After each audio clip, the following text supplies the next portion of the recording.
নমস্কার বন্ধুরা, আমি সোমা। আরও একটা নতুন ভিডিওতে তোমাদের সবাইকে স্বাগত। চলো দেখে নেওয়া যাক আমার আজকের এই রেসিপিটা। আজ আবারও একটা নতুন রেসিপি নিয়ে হাজির হয়ে গেলাম।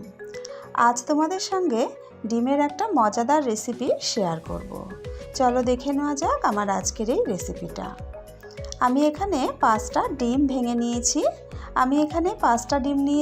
তোমরা তোমাদের প্রয়োজন মতো ডিম কমিয়ে বা বাড়িয়ে নিতে পারো। এবার এই ডিমের মধ্যে দিয়ে দেব পেঁয়াজ কুচি।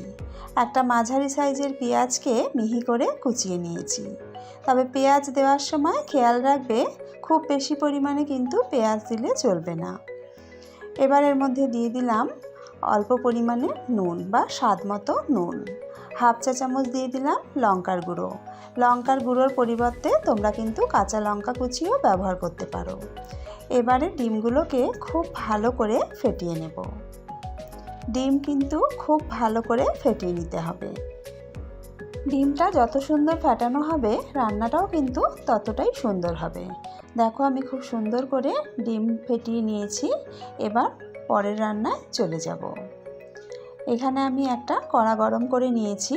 কড়ার মধ্যে দিয়ে দিলাম 2 চা চামচ মতো তেল। কড়ার চারপাশে তেলটাকে ভালো করে মাখিয়ে নেব।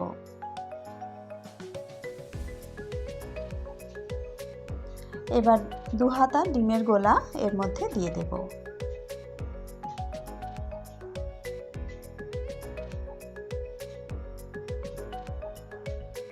ডিমটাকে একটু ভাজা হতে দেব। ডিমটা দেখো ভাজা হয়ে গেছে। খুব একদম শুকনো শুকনো ভাজা হলে কিন্তু চলবে না, ওপরটা যেন হালকা একটু ভেজা ভেজা থাকে, তা না হলে কিন্তু আমরা যখন এরকমভাবে রোল করব সেটা কিন্তু আটকাবে না, খুলে খুলে যাবে। আমরা অমলেটের মতন করে এইভাবে রোল করে নেব।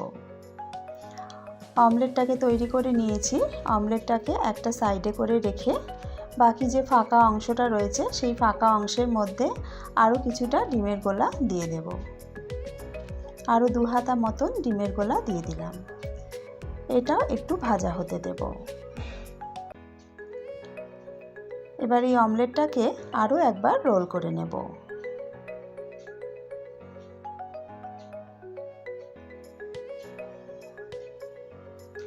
এই প্রসেসটা আরও একবার করব। এইভাবে যদি অমলেটটা তৈরি করে নেওয়া যায় তাহলে কিন্তু অমলেটটা বেশ মোটা হয় আর খেতেও বেশ ভালো লাগে। আবারও অমলেটটাকে রোল করে নেব।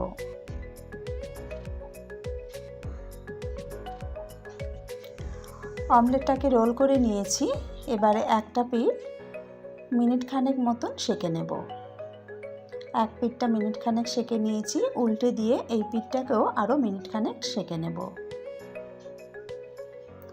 দুটো পিঠই বেশ সুন্দর করে লাল লাল করে সেঁকে নিয়েছি। এবার একটা প্লেটের মধ্যে তুলে নেব।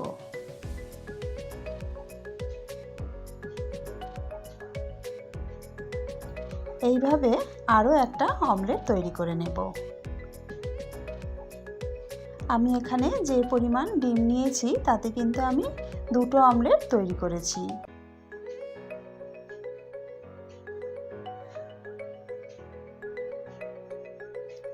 দুটো অমলেটই ভালো করে ভেজে নিয়েছি।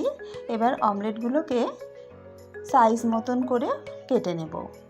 আমি এখানে একটু মিডিয়াম সাইজের করে কেটে নিচ্ছি। তোমরা তোমাদের পছন্দ মতন সাইজ অনুযায়ী অমলেটগুলোকে কেটে নেবে।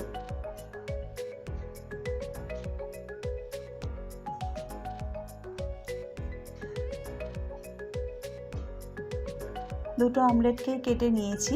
দেখো আমি একটু তুলে দেখাচ্ছি ভেতরটা কত সুন্দর হয়েছে আর কিন্তু বেশ মোটা মোটাও হয়েছে। এবার কড়াতে দিয়ে দেব 3 টেবিল চামচ মতন সর্ষের তেল। তেলের মধ্যে দিয়ে দিলাম দুটো মাঝারি সাইজের কেটে নেওয়া আলু। আলুগুলোকে হালকা লাল করে ভেজে নেব।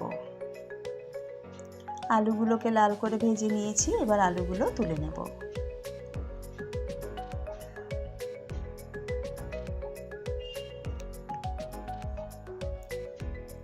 আলুগুলো তুলে নেওয়ার পর এই তেলের মধ্যে দিয়ে দেব দুটো তেজপাতা, দুটো ছোটো এলাচ, 2 টুকরো দারচিনি, দিয়ে দেব দুটো লবঙ্গ আর দিয়ে দেব হাফ চা চামচ গোটা জিরে।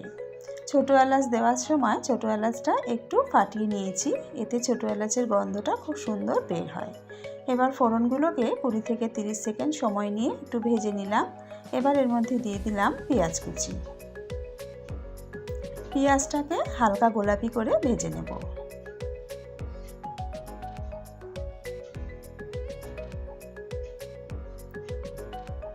পেঁয়াজ হালকা গোলাপি করে ভেজে নিয়েছি।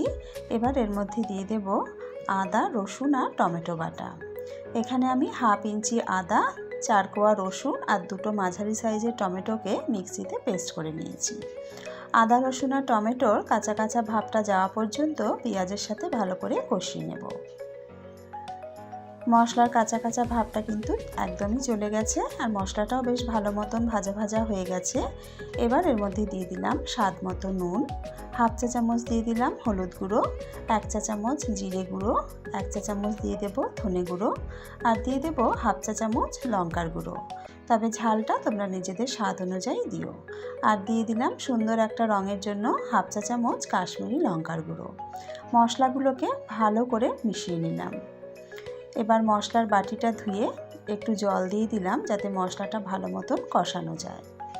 জলটা মশলার সাথে ভালো করে নাড়াচাড়া করে মিশিয়ে নিয়েছি। এবার গ্যাসের ফ্লেমটা লোতে করে চাপা দিয়ে 3-4 মিনিট হতে দেব। মিনিট 4 পর চাপাটাকে তুলে নিলাম। একবার ভালো করে নাড়াচাড়া করে মিশিয়ে নেব। এবার এর মধ্যে ভেজে রাখা আলুগুলোকে দিয়ে দেব। মশলার সাথে আলুটাকে ভালো করে নাড়াচাড়া করে মিশিয়ে নেব।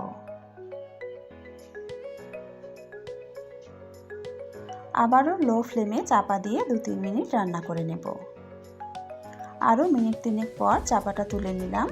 একবার ভালো করে নাড়াচাড়া করে নিলাম। এবার এর মধ্যে জল দিয়ে দেব। এখানে কিন্তু জলের পরিমাণটা একটু বেশি দিতে হবে। যে পরিমাণ গ্রেভি তোমরা রাখতে চাও তার থেকে কিন্তু একটু বেশি জল দিতে হবে, কারণ অমলেটগুলো কিন্তু ঝোলে দেওয়ার পর অনেকটাই ঝোল টেনে নেবে। জলটাকে একবার ভালো করে নাড়াচাড়া করে মিশিয়ে নিলাম। এবার ঝোলটা ফুটতে দেব। ঝোলটা আস্তে আস্তে ফুটতে শুরু করেছে।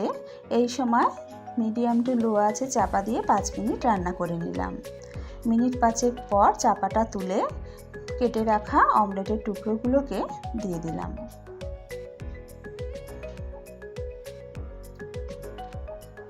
অমলেটের টুকরোগুলো দেওয়ার পর হালকা হাতে একটু নাড়াচাড়া করে মিশিয়ে নেব, অমলেটগুলো যাতে ঝোলের মধ্যে পুরোপুরি ডুবে যায়।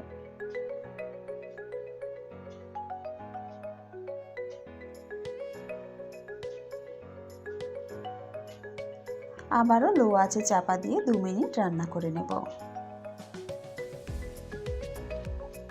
2 মিনিট হয়ে গেছে, চাপাটা তুলে নিলাম। হালকা হাতে একটু নাড়াচাড়া করে নিলাম। আমাদের ডিমের অমলেট কারি কিন্তু একদম রেডি। নামানোর আগে দিয়ে দেব 1/4 চা চামচ গরম মশলার গুঁড়ো। গরম মশলার গুঁড়োটাকে ভালো করে মিশিয়ে নেব। আশা করি আমার আজকের এই রেসিপিটা তোমাদের ভালো লেগেছে। যদি রেসিপিটা ভালো লেগে থাকে তাহলে অবশ্যই কিন্তু রেসিপিটা একবার বাড়িতে ট্রাই করো। আর বাড়িতে ট্রাই করলে খেতে কেমন হয় কমেন্টস করে আমাকে জানাতে কিন্তু ভুলো না। আজকের ভিডিও এখানেই শেষ করছি। আবারও হাজির হয়ে যাব একটা নতুন রেসিপির সাথে। সকলে ভালো থেকো, সুস্থ থেকো।